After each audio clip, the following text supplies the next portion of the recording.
Tanya Memme is, I don't know where to start with this. She is, well, first of all, let's hand it to, is OT in the room or did he leave? Oh, okay. I was going to say thank you, OT, for bringing her here. But Tanya and I have been friends for years now. And we met kind of haphazardly years ago. And she was the host of A&E's Sell This House. And it was one of the top shows on the channel in our space, you know, doing flips and remodels on houses. And I was just absolutely blown away by how personal she is, how friendly is she, how nice she is for being on TV for 20-something years. Miss World Canada, by the way. Any Canadians in the house? I know we have a couple. 3? Awesome. Miss World Canada, probably 4 or 5 years ago-ish. You know, when I think of Tanya Memme, she is literally the top of the food chain when it comes to TV and the spaces that we're living in with real estate, with home improvement shows. Anybody watch some of the home improvement shows, Sell This House and all those kind of shows, right? I got my DVRs, got like 90 hours of that stuff in there. And I really want to take a moment to appreciate her for coming to share with us. Tomorrow she's going to teach about how to master the spotlight, like living in your real power in video, which is where everything is. And I've been coaching for Tom Ferry. Well, I'm not now, but I coached for Tom Ferry for 4 years. And Tom forced us to go into video. And I mean forced. Because I used to like coach in my underwear, walking around the kitchen with a headset on, making eggs, and I'd be coaching somebody on my, headset. And he's like, you have to be on video now. And I'm like, that's not really fun, right? I have to be on Zoom all day long. I remember this. And we resisted like crazy when that happened. But he's a visionary. And he knew that that was the future. And this is like 9 years ago. He knew that was the future. And they've been doing that ever since. You have to coach on Zoom. You have to coach on some kind of platform that's video so you can have this deeper relationship. And it's absolutely true. And tomorrow she's going to teach you how to have some of those deeper relationships. And tonight she's going to share a little kind of a sneaker on you of what Tanya Memme is all about. How you can lean into that. She's a global superstar, guys. We're in a small room here on a Friday night. Think about that. We're in a small room, and you get to share the stage with somebody like Tanya Memme. With that, please come up, my friend, Tanya Memme.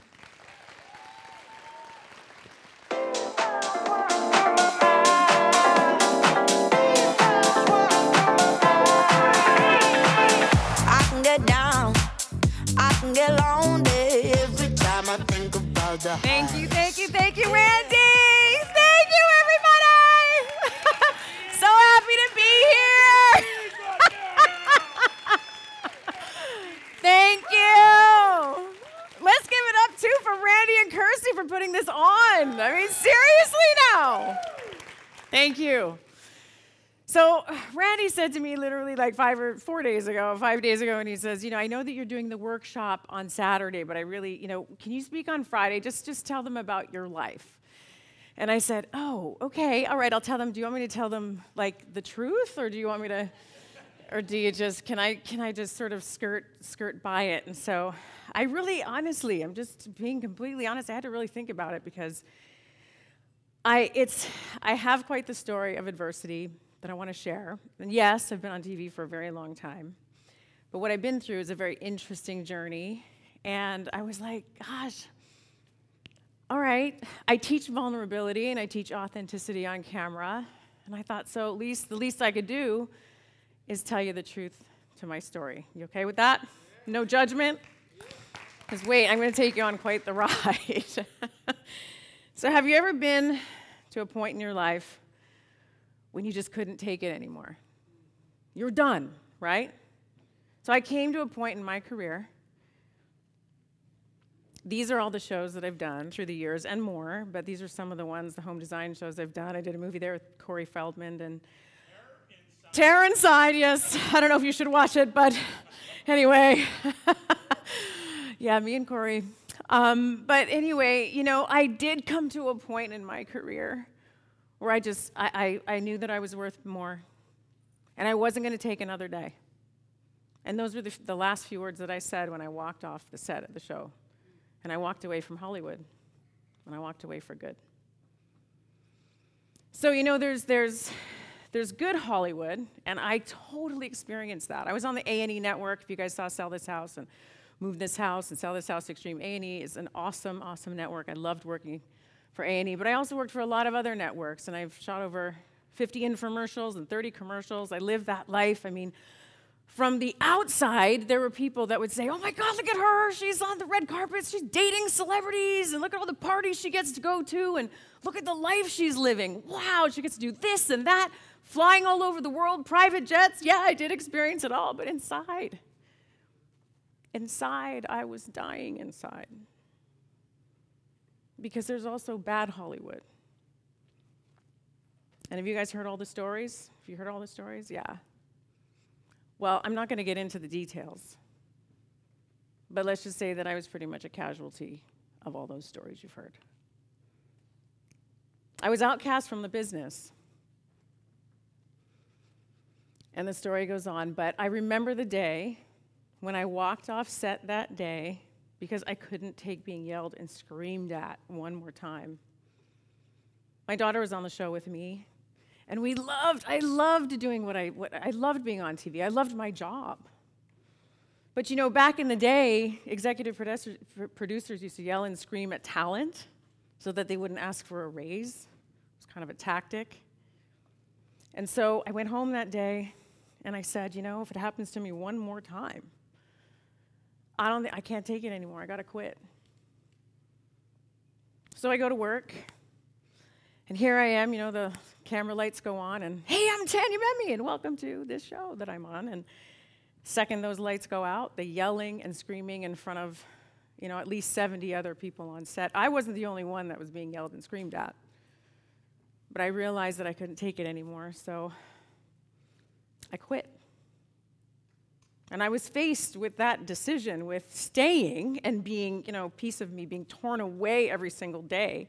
I would go to work, and that's what I experienced, and I'd go back home to a marriage that wasn't working either. Or I could take a chance, and I could explore the possibilities on the other side. So that's what I did, on a hope. But unfortunately for me, I was outcast from the business for about 7 years. Couldn't get a job. I was up for 2 other TV shows that my screen tests automatically got canceled a few days before I was supposed to test, mysteriously.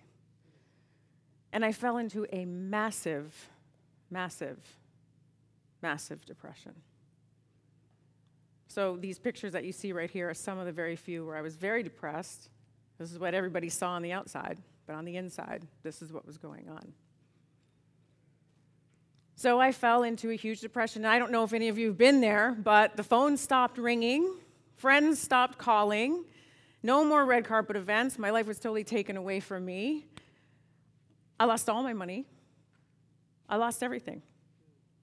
And soon I found myself in a 2-bedroom, bottom floor, very dark apartment. I hid from the world for about 7 years, went off of social media, nobody knew what happened to me. But you know, the hardest thing with all of this is that it all happened publicly.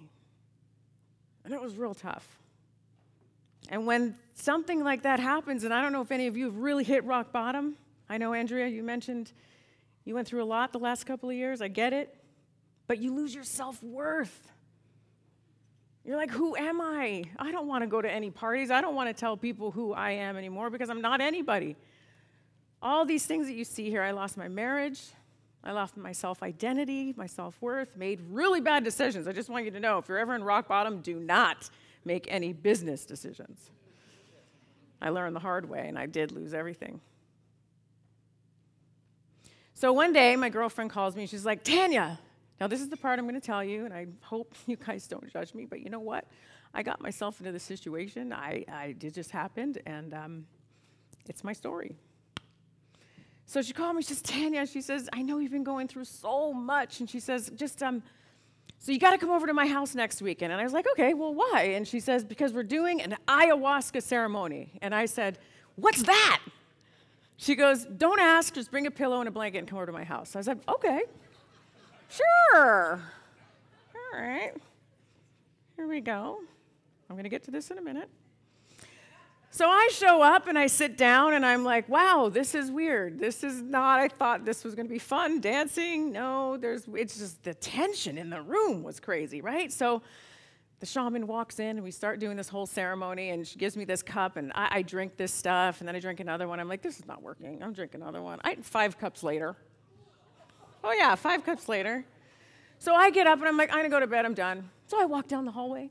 Walking down the hallway, walk down this hallway, walk down that hallway, and I shut the door, and I'm laying in bed. And boom, then it happened. So all I'm going to tell you is this, all right? From the outside, when you've had that much ayahuasca, this is what your body looks like. No joke, I'm laying in bed. But on the inside, your soul and your whole being is going like this. It was wild. And I was like, oh my God. I saw the stars and the sun and the moon, and my parents showed up and told me all this stuff about how many bad decisions I made and why I made them. And I'm just like, wow. And then it starts talking to me. What is this? And it said, you know what? You're meant for bigger things. So here's what I want you to do. I want you to use your God-given gifts. And I want you to interview 100 people that hit rock bottom. And your answers will be there. I want you to interview 100 people that hit rock bottom and got out of it, and then write a book, and then get on stage and start talking about it. Today's my first day, and I'm on stages talking about it. Yeah. So, before I get to that one.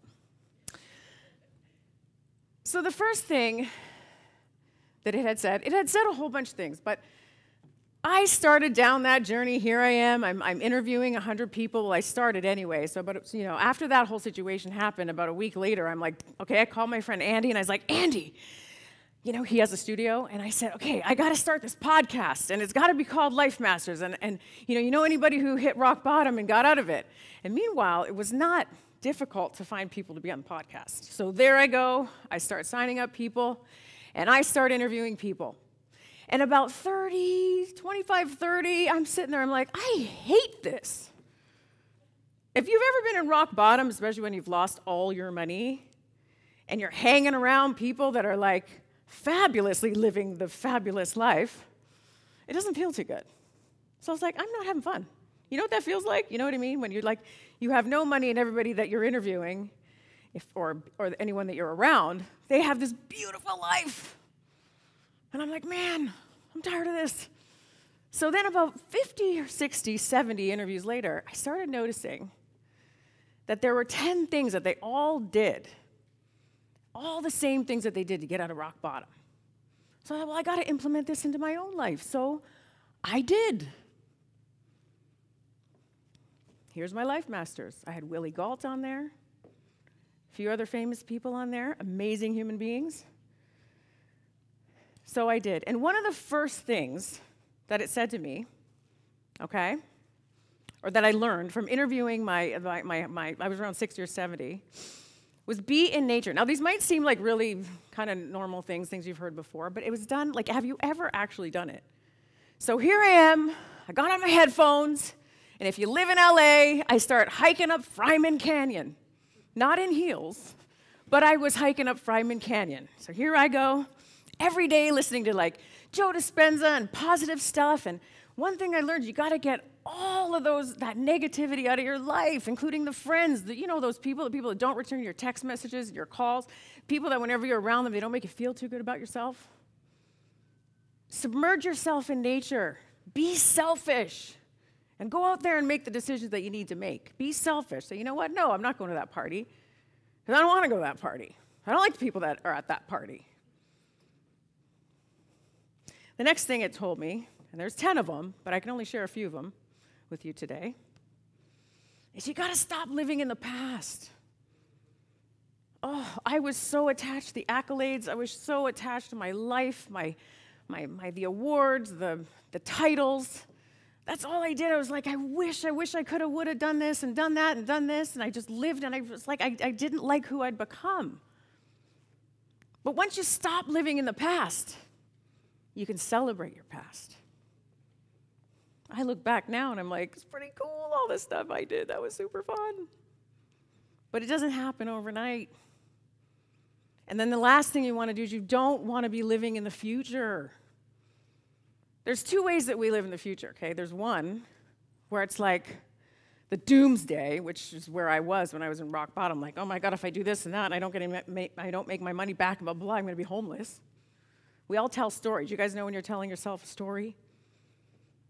But the future doesn't even exist, and the past is gone. And we have such a gift to live in the present. So I'm going to show you something. So let's say that I'm always trying to get over there. You know the people that are always striving to get over there. And when you're in the now, they're not really present. You're not present with your kids. You're not present with your family. Because you're always living over there. But this is what happens. Okay, so I want to get over there. So I'm going to start walking over there. But then when I get here, you're here. You're not there because there doesn't exist. There is no there. All right, let's try and get over there. But I want to be over there. So I'm there, but I'm not there. I'm actually right here. There's a lot of power in being in the present. Give yourself that gift of being in the present. That's what it is. It's a present. Give that present to the people in front of you, your kids, your families. Pay attention. Don't be on the phone all the time. So I implemented these 10 things into my life. I could go on and tell you all the rest. And you know what happened to me? Miracles happened. Miracles happened. What happened was, that show right there, Smart Home Nation, I'm the creator, executive producer, and the host on that show, came back in 3 months. I was out of work for 7 years. And my life fully came back in 3 months. I couldn't believe it. And then I was on the show, Sell This House, Sell This House. I'm hoping some of you guys might have seen that show from back in the day.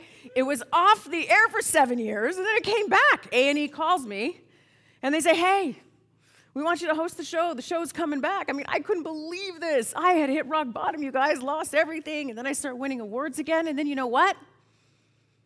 I'm flying around doing all this stuff. I'm gone for 4 to 6 months away from my little girl. I got everything I wanted back. And then I realized I don't want it anymore.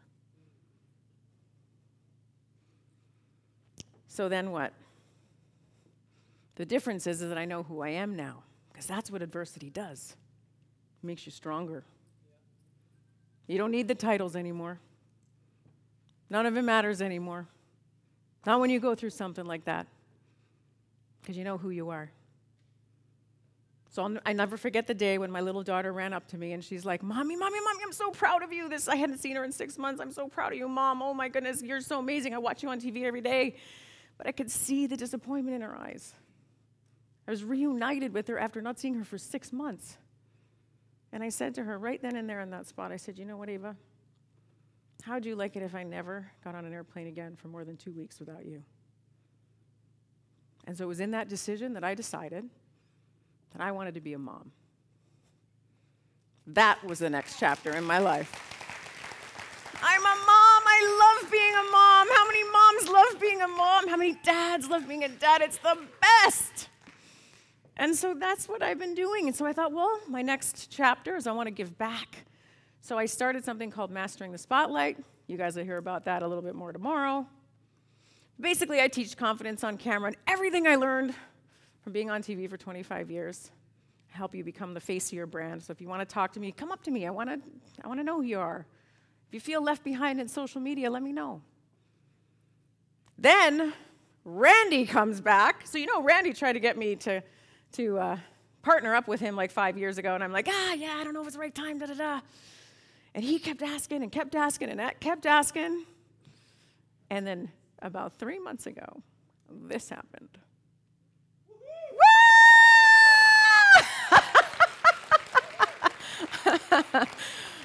So I'm in it with you now.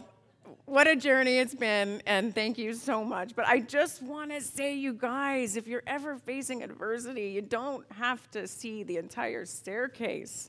It's from Martin Luther King. Just take the first step. Thank you.